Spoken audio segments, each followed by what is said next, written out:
Hi guys, welcome to my podcast. Today I decided to wear my "Make America Great Again" hat, which to show solidarity with America, and also the King encouraged us to wear this mega hat everywhere we go, because it is time that the Providence has started in the West, and we got to make America great again. And today I'm going to talk on the topic of the providence of restoration, or the providence of God. Um, what is the providence really? The providence really is the history of God. Like, history began with an evil history. It started with Adam, and as Adam and Eve, they they failed, or they broke away from God, created a vacuum, and then God tried to work his providence, because he could not divide Adam into two parts. So he had to have his children, one Cain and one Abel. So one represented good, because one represented the act of which was meant to happen, but it happened in a immature state. The other was the other relationship that occurred was a relationship with the archangel, which should have never occurred. That should never have happened, and that represented Cain. So in the providence of restoration, that Cain should have followed Abel, because God warned Cain. He said, "Cain, why has your countenance fallen? If you do well, would you not be accepted?" So what happened? Cain got angry, and he listened to Satan, and he smote his brother. He killed his brother. And what happened? The providence was rain problem, again prolonged, and God had to send someone else. He had to send Seth, and from Seth's descendants only comes Noah, a righteous man.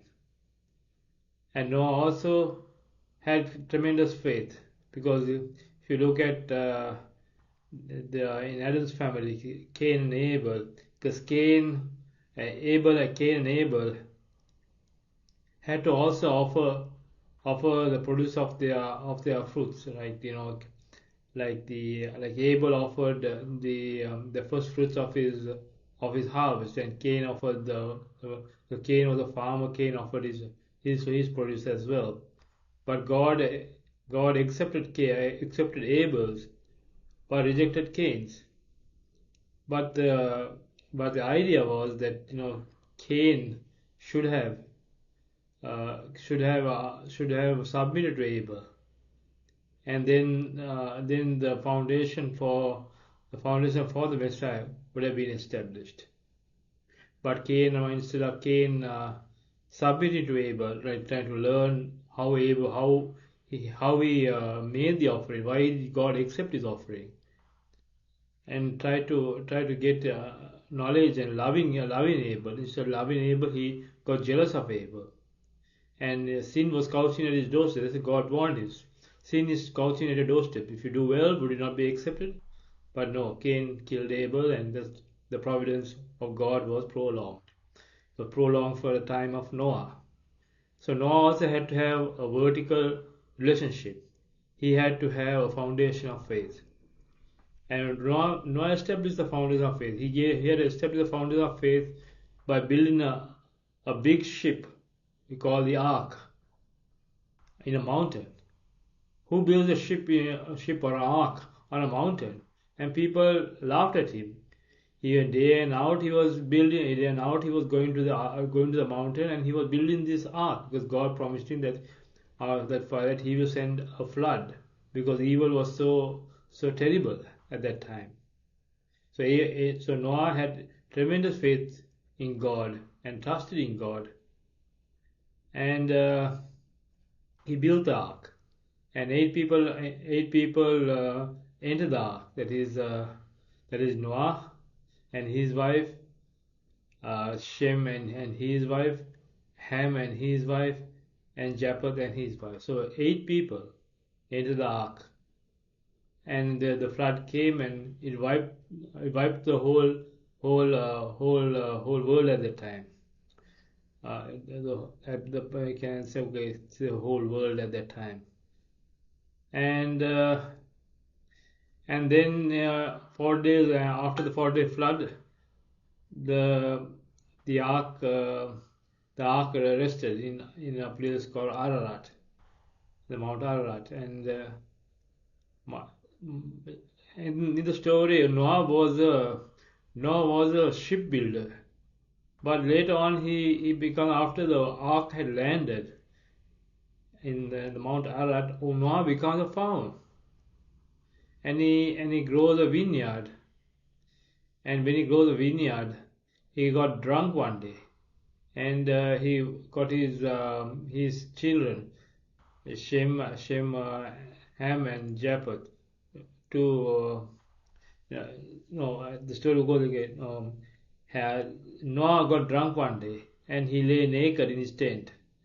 So when he lay naked, Ham, his second son, uh, yes, his eldest son actually, eldest son, got felt ashamed of his father's nakedness, and he covered. No, Noah, he got his other brothers, Shem and Japheth, to cover Noah. And when Noah got up, Noah cursed his brother. He said, uh, curse to you, Ham, your son Canaan will be a slave unto your brothers." And God's providence was prolonged, because you got to understand at this time, when the 40-day flood had come, and when the flood had subsided, Noah sent a raven out first time. But the raven did not come back. Then he sent a dove. When he sent a dove, the dove really, no, it came back. Right? Then he waited another 7 days, and then he sent the dove again, and then the dove came back with an olive leaf, and then I waited another 7 days, and then he sent the dove, and the dove didn't come back. So he realized that the dove had a place to rest, and that's why he went out and he became a farmer. And that's the story that what happened in Noah. So the providence was really prolonged, because the problem was that the raven symbolized Satan. So Satan was looking for a condition. He was looking for a condition to attack Noah's family, and he found that condition, because shame. You got to understand what shame was. Shame was because in the Bible, when Adam and Eve, when before they ate the fruit, they were naked and they were unashamed. But as soon as they ate the fruit, they became ashamed. They became ashamed of themselves, ashamed of their low parts, and they sowed fig leaves. But so because of the shame, it was the inheritance of their shame. Because they should have, Ham should have never multiplied that shame onto his brothers. He should have, just covered Noah. But because he multiplied, that evil was still in his heart. Because evil was in his heart, that God could not work the providence. So when you think of what God has gone through, because we are always failing. We are always failing in God's providence. And this is what happened in Noah's time. Noah failed, and then the providence was again prolonged to another 10 generations. 10 generations from Adam to Noah, and from Noah to Abraham.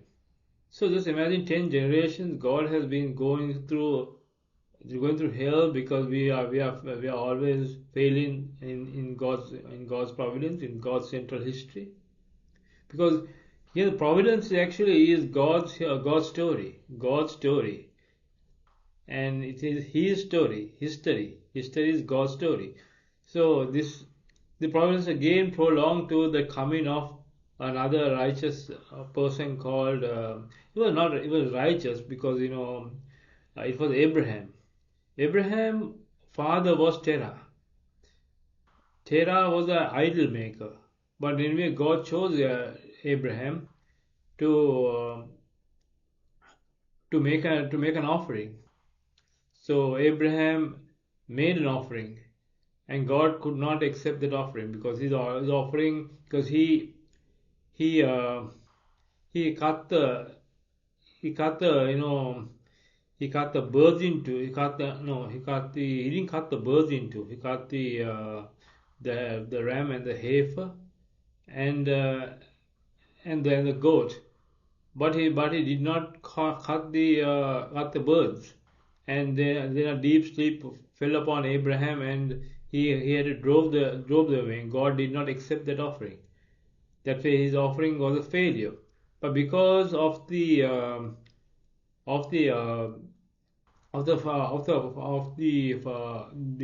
foundation of faith offerings from Abel and Noah, God could allow Abraham to make another offering, and that offering was much more deep offering. It was a deep offering of his son Isaac.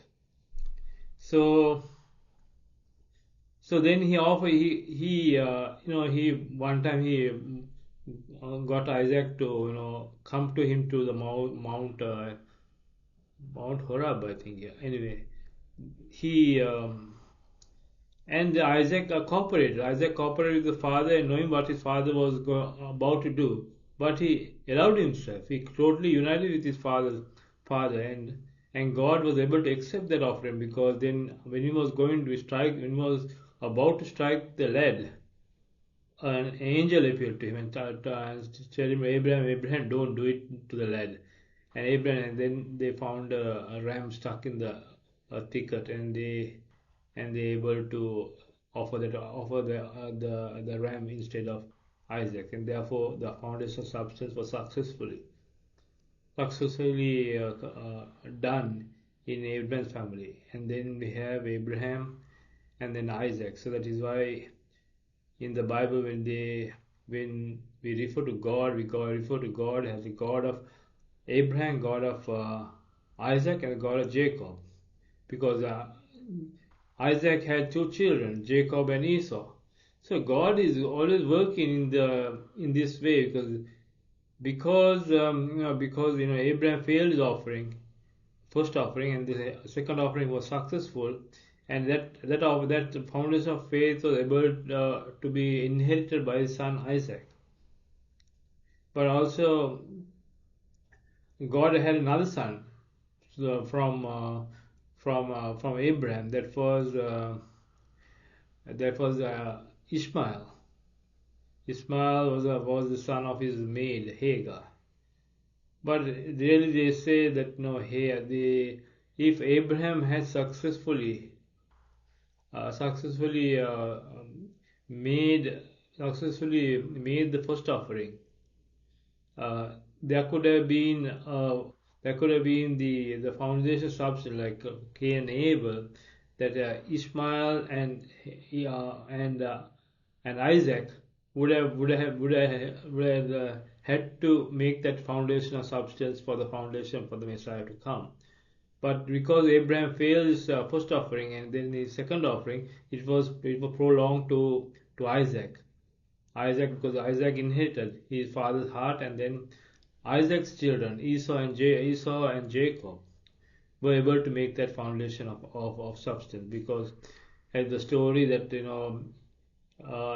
actually uh, Jacob stole Esau's birthright.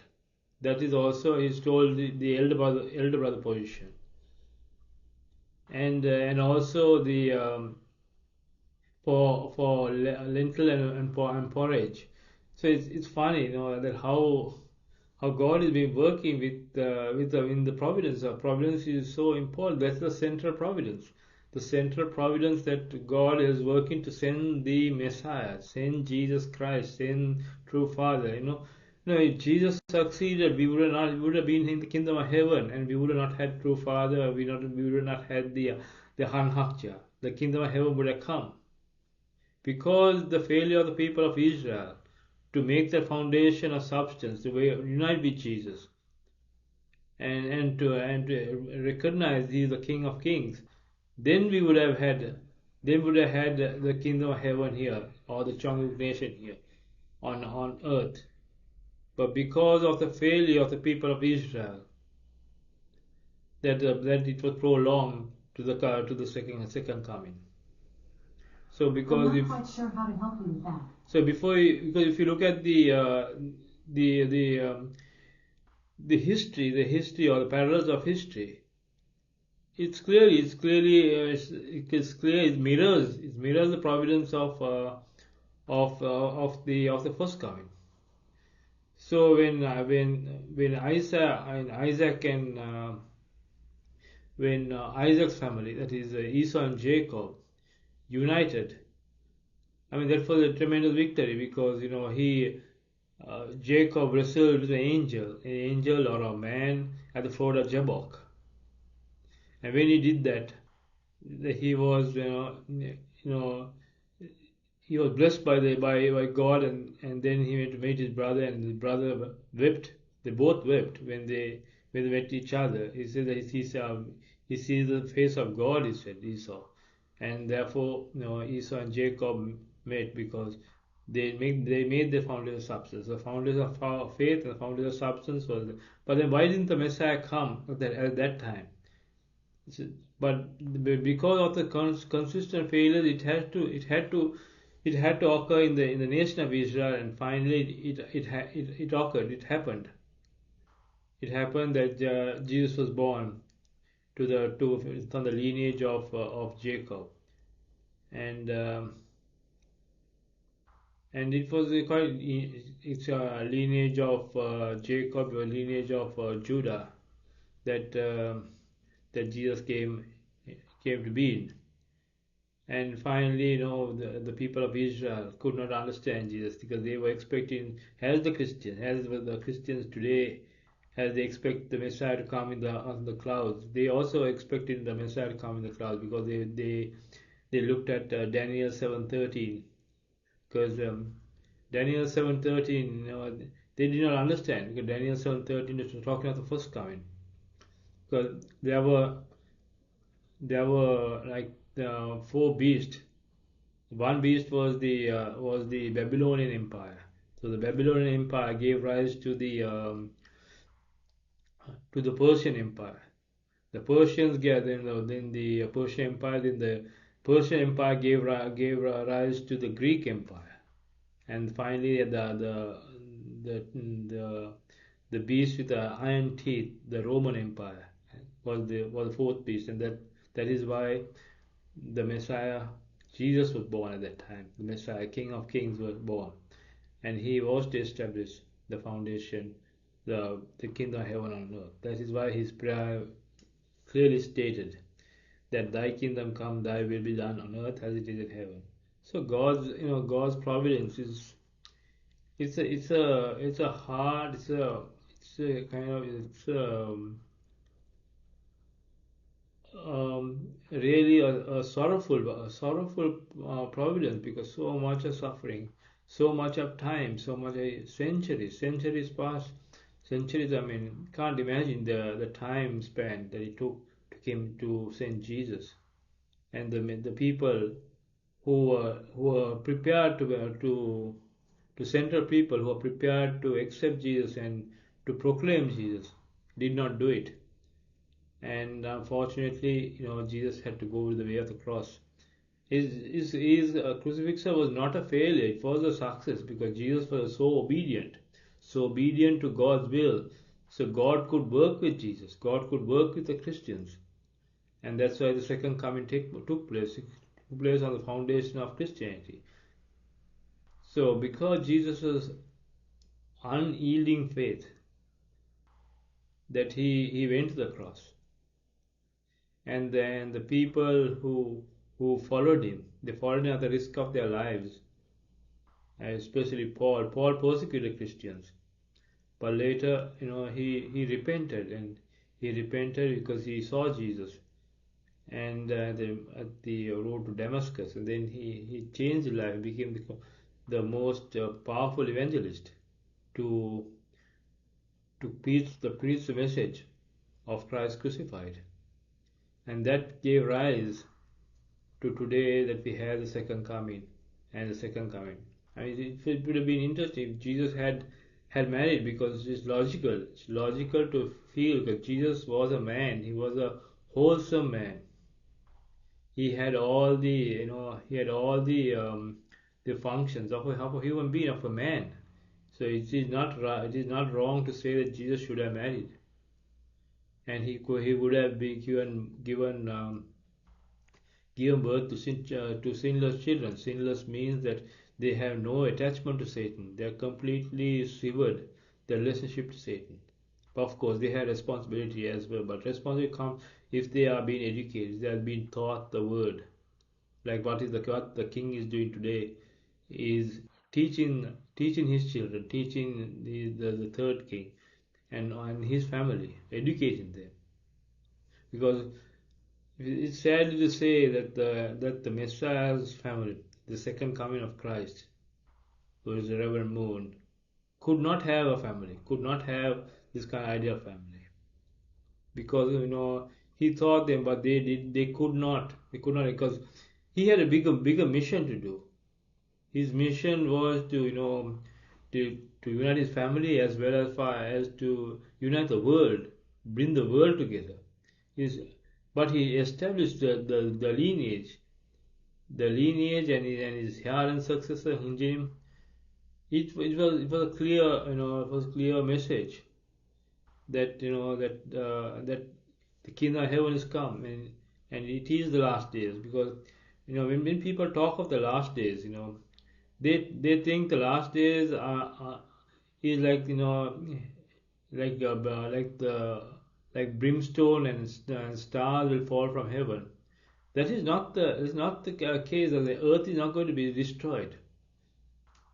What it says that a new history will begin, that an evil history will end, and a beginning of a new history. So we can see that an evil history had during the time of Noah, an evil history, people living in sin at that time. Only God saved 8 people.